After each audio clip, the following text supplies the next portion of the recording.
الصحابي الوحيد اللي ربنا سبحانه وتعالى كلمه دايركت مباشر من غير حجاب. قصته ايه؟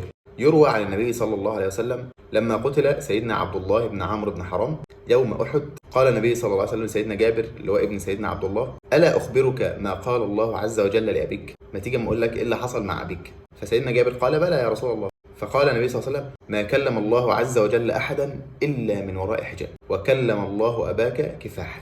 كفاحا يعني بدون حجاب. فقال الله عز وجل لسيدنا عبد الله: تمني علي اعطيك، يعني اتمنى اللي انت عايزه. فقال سيدنا عبد الله، وركز بقى في الحته دي، قال: يا رب تحييني فاقتل فيك ثانيه. الله اكبر. هو عايز يرجع الارض تاني ويتقتل تاني ويدخل الجنه. يا نهار ابيض، ده ايه ده؟ ايه ده؟ هو في كده؟ ده هو بيتمنى ان هو يرجع الارض تاني، مش يعيش بقى وكده، لا، ده عايز يرجع يقتل ويموت ويدخل الجنه. فقال الله عز وجل: قد سبق مني انهم اليها لا يرجعون. اللي بيموت ما بيرجعش. فسيدنا عبد الله عايز يعرف الناس بعد كده على الدرجه بتاعت الجهاد في سبيل الله والقتل في سبيل الله ده. فقال: يا رب ابلغ من ورائي، عرف اللي بعدي.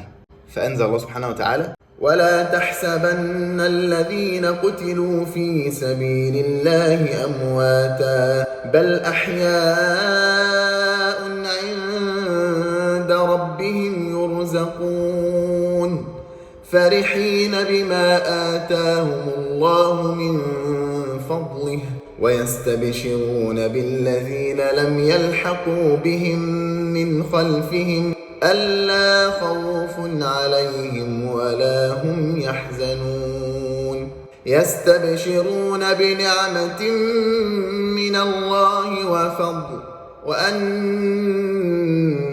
الله لا يضيع أجر المؤمنين. ودي كانت قصة سيدنا عبد الله بن حرام. أشوفكم في فيديو جديد. سلام.